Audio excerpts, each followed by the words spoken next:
welcome back to Naughty Boy Fight Picks. This is my UFC Denver 25th anniversary show recap. Just finished watching now. I think this is the quickest I've finished watching an event, then turned around and done a recap. It's going to be much better. I imagine my memory should be much fresher, although I just went and looked at the results and I looked at the first couple fights. I was like, what the fuck happened in those fights? Too many years abusing this. I just as I did that intro, I think I recalled that I didn't even mention in my picks and predictions video that this was the 25th anniversary show, and yeah, it was cool. I like the graphics and the old school shit they brought back. Yeah, a lot of the fighters seem to want to set the sport back with their walkout music, but that's okay. Mike Perry obviously coming up to 6'9", which makes perfect sense. I think those two guys would probably be best pals in the world should they ever meet, God forbid. I'll go over my betting quickly. I had a down night, which sucks. Went down 4.7 units. Things were going really well, and then Luis Pena shat the bed and kind of ruined my whole night. So what I essentially had for straight picks was Moises, who lost obviously, but then I had Moffat and Shelton, who both came in paying good money, and I had them both parlayed with Hamish, so I treated them like straight picks because Hamish was such a lock. They both came in, was looking really good. Had I had a couple parlays come in, and yeah, the evening was looking great. I was back in the top 50, and then Pena shat the bed, and I had him parlayed in like 1, 2, 3 parlays, which was a big mistake to bank on such an inexperienced guy. But we'll get into that fight as we go through the results, which we will do now. What's our time there? Gonna try to get through this in like 20-ish minutes. Should be pretty easy. First fight of the night, Mark De La Rosa, who I had parlayed, defeated Joby Sanchez via split decision. What the fuck happened in this fight? I think, yeah, De La Rosa began taking it over, right, and looked to have the better boxing. That's largely what I remember of the fight. It was fuck all. Next fight of the night, Eric Shelton, had a play on him, defeating Joseph Morales via split decision. And I picked Shelton. I thought the tape I watched, Morales is kind of a low activity fighter, and Shelton's quite high activity. And I did also expect him to get the takedowns, which he used really well. Bizarre judging here. One judge had it 27-30 in Morales' favor, and one had it 30-27 for Eric Shelton. Fucking crazy. And when you're betting these fights and early on in the night the judging like that happens, you're completely fucking freaked out for the rest of the night because it's so unpredictable, and I wish they would shore it up. Like, I was reading through the criteria before, and I know it seems quite clear, but in the results we see it's still open to interpretation. Either that, or people don't know what the fuck they're looking at, or yeah, I don't know. They really ought to do something about it because it does cost guys sometimes. Usually not. Usually there's just one real wonky score on a card, but yeah, terrible. Especially for like smaller weight classes that don't have as much finishes. Like, they rely on good judging. So, well, everyone does, but you know. Next fight up, Devante Smurf defeating Juliana Rosa, blast him KO in the first round, 46 seconds. I expected Smith to win. Rosa, I think I said in my picks and predictions, Rosa fights with his hands low, and he's not skilled enough or quick enough to kind of get out the way of straight punches. He's really hittable, and Devante Smith's strength is that he has really fast hands and he throws down the pipe, and he fucking did that, and real nice timing. And eyes there on Devante Smith real good. He looks fun. He's real raw still, but he looks like he's going to be fun to watch in the future. Next fight up, Darby Hamish defeating John Gunther via submission in the first round. Yeah, I don't know. It's just so fucking weird that this fight was even made. And that Gunther's in the UFC. Poor fella. Well, maybe not. Maybe he's lucky. But I kind of thought Hamish might stand a bit, but he saw the takedown, took it straight away, and did his thing real quickly. So probably the best way to kind of handle a fight like this. Like, you'd hate to kind of stand and get clipped or something crazy like that happens. That would be real bad for your reputation. So yeah, I don't know, real strange. Like, what does Hamish gain from this fight except like a $30,000-$40,000 fight purse or whatever he gets paid? So yeah, next fight up, Bobby Moffett defeating Chad Skelly via second round TKO. Yeah, it looked tough at the beginning, and Chad Skelly, despite having the ugliest fucking Muay Thai in the world, looked like he had a slight advantage on the feet. Like, he was landing harder shots. He looked a bit more dangerous on the feet. But yeah, Moffett did well. It looked like it was going to be a pretty grueling fight. But yeah, Moffett taking it out, and I won the play there on Bobby Moffett. Next fight up, Ashley Yoder defeating Amanda Cooper via split decision. This was a close one, pretty scrappy. Early on, Yoder kept landing that left hand down the pipe. Amanda Cooper was a sitting duck for that. I felt like, if I recall correctly, I think, yeah, Cooper was gaining momentum as the fight went on and was looking better and better. Oh, but yeah, they get into those scrambles and kept and I think for the most part Yoda got the better part of the scrambles in the ground game. So no, nothing too exciting to report on there. Next fight of the night, this is the one that fucked me up. So at this point I was sitting pretty, I think I was up 9 units or something, and yeah, pretty happy about things were going. I was like expecting Pena to come in, go up a few more units, and then my Moises play, because I was iffy about that. That was a bit of a gamble, so to speak. And that Moises play, I was yeah, not concerned if that didn't come in at this point, because I was still going to have a good night. But then Pena shits the bed. Trezano performed how I expected him to, but I thought Pena really underperformed.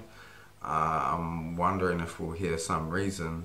I think he posted on his Instagram afterwards that no excuses or anything. So, but yeah, Pena looks shit, and big lesson here, staking so much on a guy with, what was his record? 5-0, 5-1 now.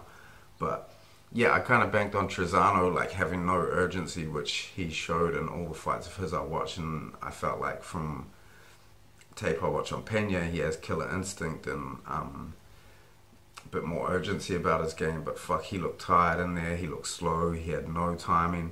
I don't think either guy landed a counter strike of significance in this whole fight, and they both would have benefited greatly from having a counter game. Something you see heaps in MMA, like Duranami, who's supposed to be this Muay Thai counter fighter, was making Pennington miss a whole bunch but wasn't countering. Yair moving backwards, making Korean Zombie miss a lot but not throwing anything when he slipped the punches, and he began to later on in the fight. But fuck, you see it so much in MMA. Like, it's rare to see someone with a really good counter game, and a lot of people would benefit from developing it. But I guess it comes down to, like, I don't know, it's a bunch of stuff. But yeah, so neither guy counter punching really in this fight. It was shit. The scrambles were kind of, Pena looked most comfortable when they were scrambling on the ground, but then he got tired and didn't have the energy for it. So I don't know, I thought it was close. I thought Cerrone had edged it, but only slightly. I don't think it was super clear. But yeah, one judge, again, had this 30-27 to Cerrone, which was fucking crazy. Next fight up, Macy Barbour defeating Hannah Cyphers via second round TKO. Good showing for Barbour. I don't know fuck all about Cyphers, so I'm not sure what it means, but Barbour is young, so that's really promising. She's exciting, confident. Doesn't appear to have any boxing. Like, her hands look pretty terrible, but other areas of her game all look pretty good. And fuck, the elbows, so nasty. Yeah, and that's a real good win for her, I guess, either way you slice it. And when she called out, what's her name? Mackenzie Dern. But I don't know. I could see her like catching one of those big bombs from Mackenzie Dern coming in 10-pound overweight or something. So I don't know. We shall see. That could be fun if that fight happens anyhow. I would kind of love to see Barbour slice the fuck out of Mackenzie Dern with some elbows. Next fight up, Beneil Dariush defeating Thiago Moises via unanimous decision. What this fight come down to, I think mostly experience, and Dariush appeared to have kind of a ever so slight strength advantage. Moises' jiu-jitsu looked good. He was throwing up subs and he didn't end up, sorry. That horrible music, I love to make anyone listen to that. Where are we? Yeah, so sorry, totally lost my train of thought. Moises, but yeah, he just got outmaneuvered and outmuscled for 3 whole rounds, and that was really wide decision, and I felt kind of dumb for betting that fight. But from the beginning, I was like, I was aware that was a gamble, but I thought I was covered because I didn't expect Luis Pena to fight so garbage. So yeah, good win for Dariush, get back on track somewhat. Like, I don't really know where this puts him. Is he still ranked, or is he not even ranked anymore? I'm not sure. But yeah, good, clear, safe win, but don't know if it does anything for a stock. Next fight up, Jermaine Durandamy defeating Raquel Pennington via unanimous decision, 30-27s all round. The judges all agreed for once. After this fight, I was like, I'm sure there's going to be a shonky judging, and that someone is going to score this for Pennington because she had that control against the cage where she did nothing. I think, I'd like to look it up. Where is it? I think she had over like 5 minutes control or something over the whole fight. 6 minutes and 23 seconds, and in that time she did nothing really. So I know situations like that, I would like to see the refs get involved a bit quicker, because it effectively is just stalling. I mean, yeah, it can wear on your opponent, but it seemed it was draining Pennington more than it was draining Durandamy. So, and significant strikes, Durandamy outstruck her 2-1. But like I was saying, she barely counted. But yeah, she did land big hard shots and made Pennington miss so much. Like, Pennington couldn't get inside the range whatsoever. So, I guess that kind of smart game plan for Durandamy to not try and play a counter game when she was winning at range so easily. Next fight up, Cerrone versus Perry, and I guess so I'd pick Perry for this, and I guess what I was banking on was Cowboy looking fragile these days and Perry's durability and toughness, and I maintained throughout that Donald Cerrone is the far better fighter, far more skilled, far more well-rounded, and I guess that's what this looked like. Perry getting the takedown though, I was like, oh, that could make this interesting, but didn't play out well for him because on the ground Cerrone was far superior there, and locked up it was the armbar, wasn't it? And yeah, fucking Perry was trying to tough it out, but yeah, Cerrone got the tap. Most wins in UFC and most finishes, which is pretty fucking crazy. How many fights has Cerrone had in the UFC? It's nuts, right? Strange, Perry looked happy after the fight. He's such a fucking lunatic. I think he just enjoys the experience of getting to fight. Like, he didn't even look bummed at all. And that was a first round sub. He barely got any offense off, and he just still looked happy. Like, he was smiling and shit. Such a fucking strange character. Wonder what will happen with him now, because his record has not been excellent of late. I just want to have a quick look at that. And like, who do you match him up with now? I'd love if Perry's takedown defense looks pretty good, eh? Imagine if I don't think he could, but imagine if you gave him Askren and he could stuff the takedowns and then be the better striker and beat Askren up. That would be hilarious and a huge blow to Ben Askren's campaign and confidence. But yeah, Mike Perry, I can't find his record. Never mind, who fucking cares?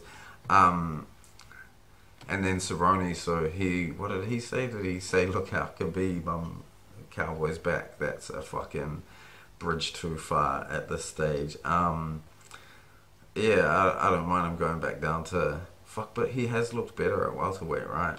I wonder why he wants to go down to lightweight. I guess it's that thing of, the grass is greener, because he's switched around a bit, but I saw someone on Twitter saying Cowboy versus Gaethje, and that's a fucking main event right there for a fight night or something. That's a fun as fuck fight. Who would I favour? Yeah, I would have to favour Gaethje in that. He's got a really solid pressure game and a way of corralling opponents around the ring. It's interesting, this Cerrone was the guy coming forward where I expected that to be Perry, but yeah, good stuff. Then to the main event, Yair Rodriguez defeating Chan Sung Jung, the Korean Zombie, via 5th round KO. And the time listed here on MMAfighting.com is 4 minutes and 59. Crazy shit, like an upward elbow of 6-12. I don't know, like Yair, a lot of his strikes look fluky, but when you look at percentage-wise, the crazy shit he throws and how much of it lands, it's hard to say that like anything he does is a fluke, like he seems to be. But this one is just, that was crazy. Real fun fight the whole way through.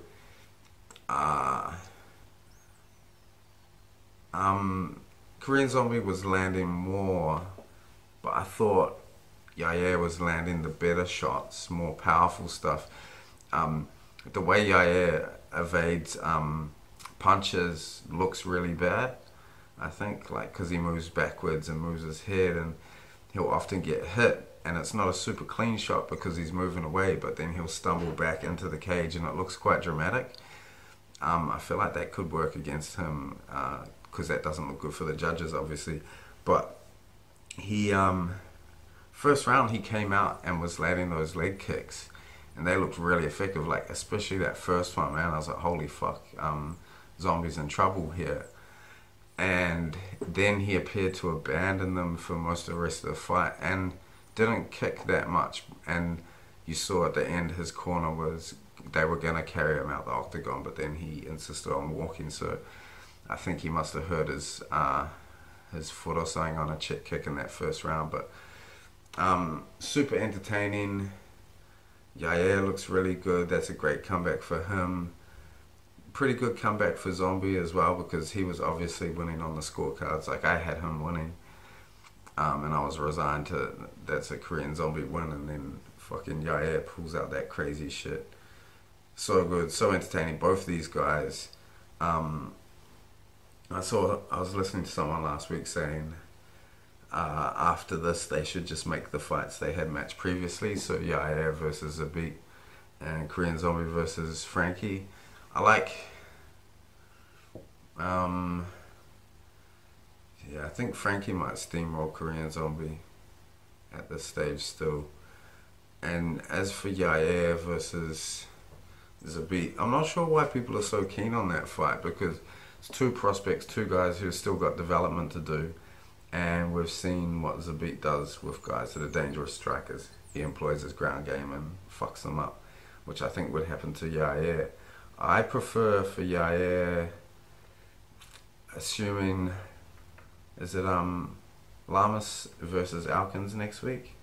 I like the winner of that fight, particularly if it's Lamas. I think that would be a real fun fight. Like, give Yair another striker. Like, he's young as fuck and is still developing. He showed some improvements in this fight. Didn't get taken down at all, although there wasn't heaps of attempts. But, you know, used his footwork and movement to stay kind of out of danger of clinching and grappling. Yeah, so Ricardo Lamas versus Darren Elkins next week. Like, they're ranked just ahead of him, both guys. So I think just move him slowly. Like, give the dude some space. He's had some tough fights. Like, he's coming off Edgar loss, now that win over Zombie, which he was losing. I don't think there's any need to rush him. And just keep him relevant, have him headline South American cards and shit, and let the dude keep growing. So, that was it. All in all, how'd I do on my picks? I think I mostly did pretty good. So I got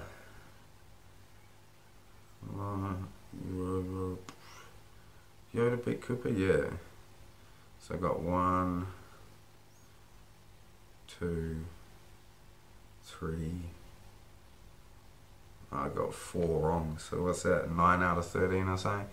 It's not too bad, but shitty when you pick most of the fights right and then still take a loss on your betting. Fucking sucks. What have we got coming up? Next week we have, is this the, oh no. So events coming up, next week we got Magny vs Ponzinibbio in Argentina. I've taped most of this card. I was really keen on taking Cesar Ferreira as an underdog against Tom Breeze. I think he was paying like $250, but Breeze has pulled out, and now Ferreira's got a new opponent who, yeah, I think I still favour him against, but I don't think the odds are going to be that great. Was also looking at Fabinski over Michel Prazeres, because I think in Prazeres' welterweight fight last time out, he didn't look that fucking good. And who was it against? Fuck, I can't remember. But Fabinski looked pretty good in his last fight. I won money on him, but he did fade towards the end against Meek, so that is a concern. But looking at playing Fabinski as a large dog. But yeah, I need to get back to some safe plays for this card. Anything else that looks exciting? Pantoja versus Sasaki could be fun. Looking forward to seeing Ponzinibbio again. Don't care much for Magny. Lamas versus Alkins, that's going to be a fucking fight. Roundtree and Walker. This guy Johnny Walker from Brazil, he's like 6'5" and just loves flying knees. So I don't know, I think Roundtree might knock him out, but he could be worth an underdog poke. I don't know, because Roundtree doesn't win fights if they go past the first round. So I think if Walker could use that length and go past a round, he could possibly win. Anything else good? Chito Vera. I'm looking forward to Cavillo versus Bocello. I really like Poliana Bocello. Kind of reminiscent style of Joanna. And then Cavillo. But I think their stare down is probably going to be stare down of the year, because they're both gangsters. So real aggressive and kind of confident fighters. So that could be fun. Anything else worth noting here? There's a guy named Jesus fighting, that's cool. But yeah, not too much, and that's not crazy exciting, that card, but fuck, I need to win some money on it. I need to re-strategize and yeah, get some money back. what do we get? And then after that we got Blades and Ngannou, and then following that card I think is the Adelaide card, which I'm real excited about because a bunch of Australasian fighters and the debut of Kai Kara France. But I shall let you go now, enough rambling on from me, but great card tonight. I really enjoyed it. Pacing wasn't too bad actually. There's some bullshit. Yeah, but never mind. I'll be back. I keep promising to come back earlier than I do. I think Monday, Tuesday, New Zealand time, which I think is a day ahead of America and whatnot. So I'll be back in a couple of days with picks and predictions if you still want to listen to me, even though I had a loss today. But I had some good reads, so come for the reads. Don't stay for the bets. Alright, thank you.